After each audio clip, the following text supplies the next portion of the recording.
you for giving me this opportunity. And Mr. Speaker, I would like to just make a few general statements on elections. Mr. Speaker, an electoral process has gone through very long history in our country. Mr. Speaker, we used to have a system in this country where, Mr. Speaker, sir, Madam Speaker, the president was everything. President was the one who was budgeting for the Electoral Commission.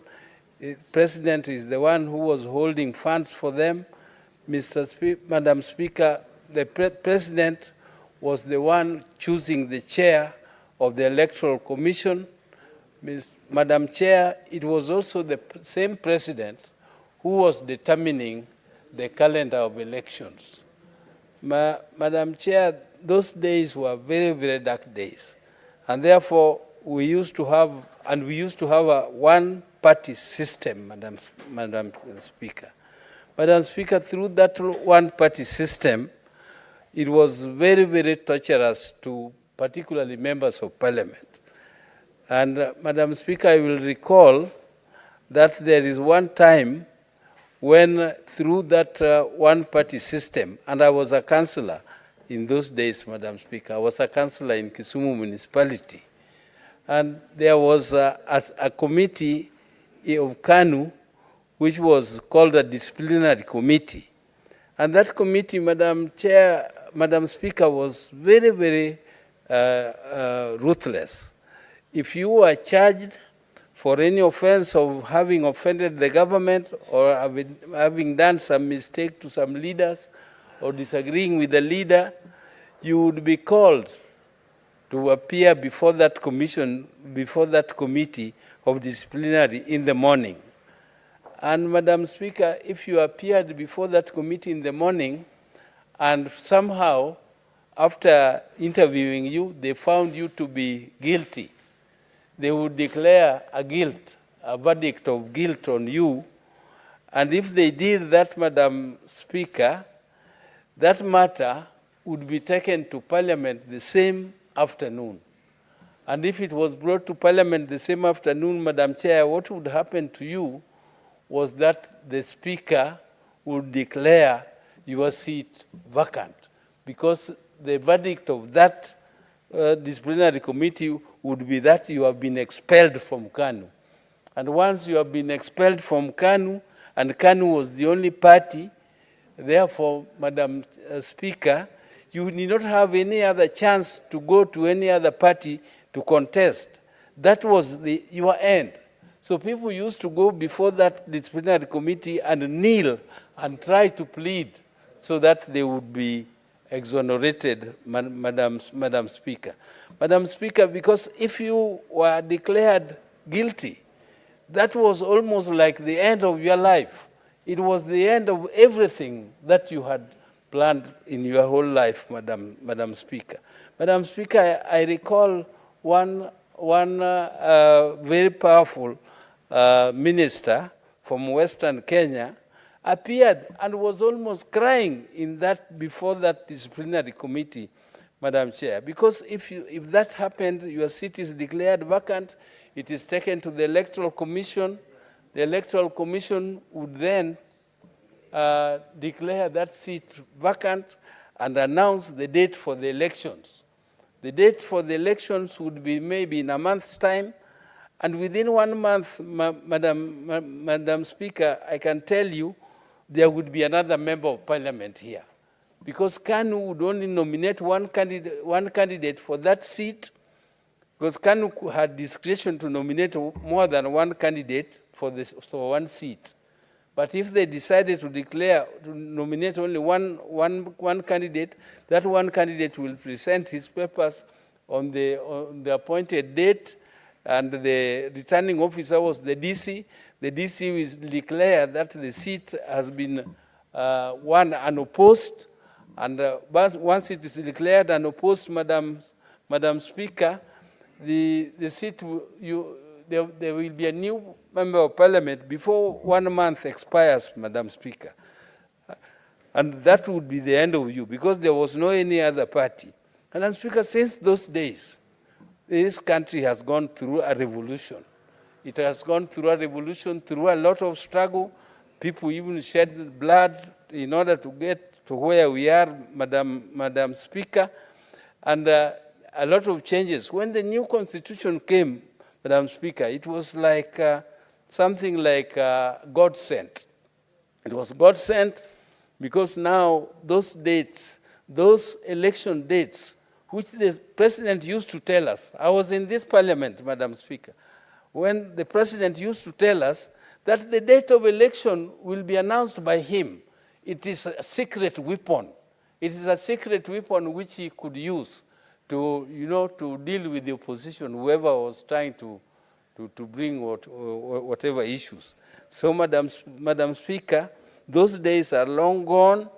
We are now discussing a whole bill which now gives details, even a select committee to select the chairman of the Electoral Commission.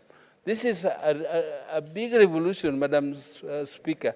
I'm so happy that we have come to this stage where we are even talking of auditing elections. Going through a process of auditing the elections, Madam Speaker, which is something which was unheard of. This is something which I'm very, very pleased about, Madam Speaker. Even though we cannot have a perfect bill, Madam. The NADCO team sat, they went through the whole electoral process, they found out the weaknesses, they identified those weaknesses, and they tried their best to do improvements on them.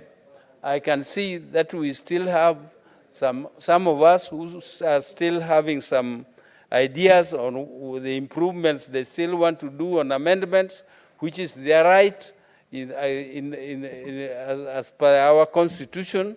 They have a right to do amendments, but Madam Speaker, I hope that the amendments which will be made at the committee stage will not be those amendments which will dilute this bill and take us back again to some dictatorial regimes where we are going to go back again to some powers deciding who is going to be our chairman of the Electoral Commission, who is going to be the commissioners, and so on. Because now details have been made on how a selection committee will be selected, and I hope, Madam Speaker, that these improvements which have been suggested here will be for the good, and we shall never have a situation where we go back again to the situation of 2007, where people start fighting again. Senator Oburu, would you like to be informed by Senator Mungatana? Yes. Okay. Senator Mungatana. Madam Mungatana can.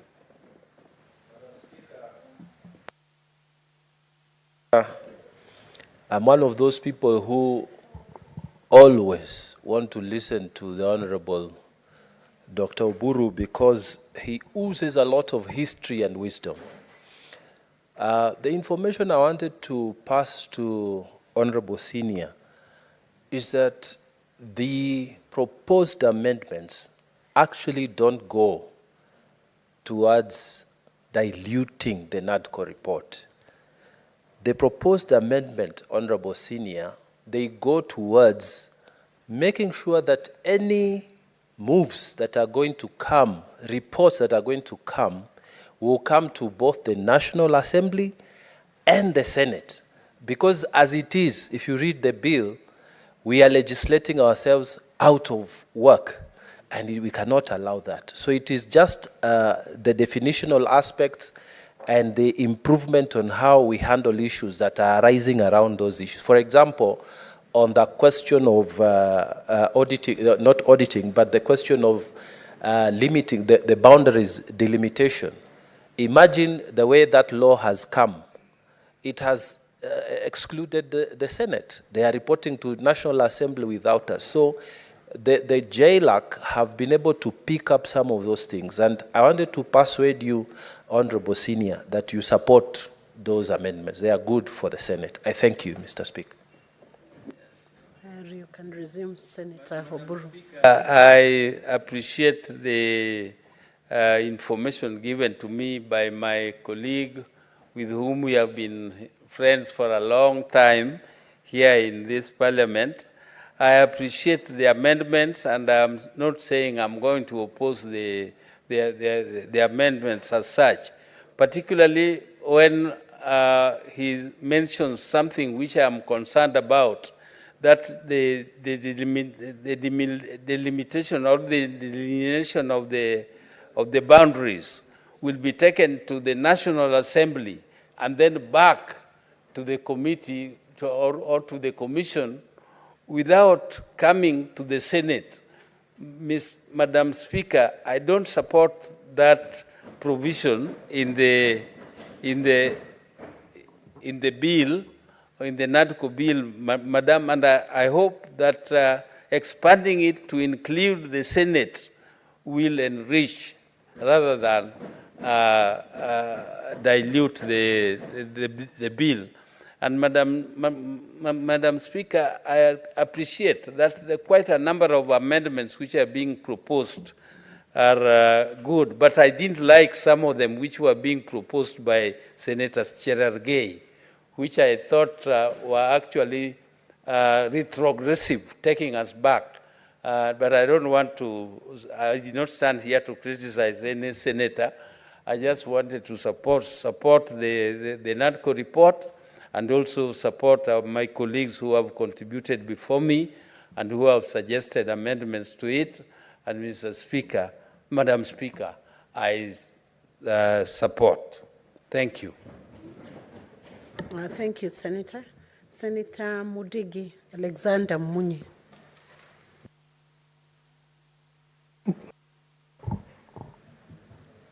Asante Bi Speaker, yangu ni kuunga mkono mjadala ambaye inazungumzia mambo ya IEBC na commissioner na pia mambo ya mpaka, na ningeomba Bwana Bi Speaker, mambo yaangaliwe na njia ile inafaa.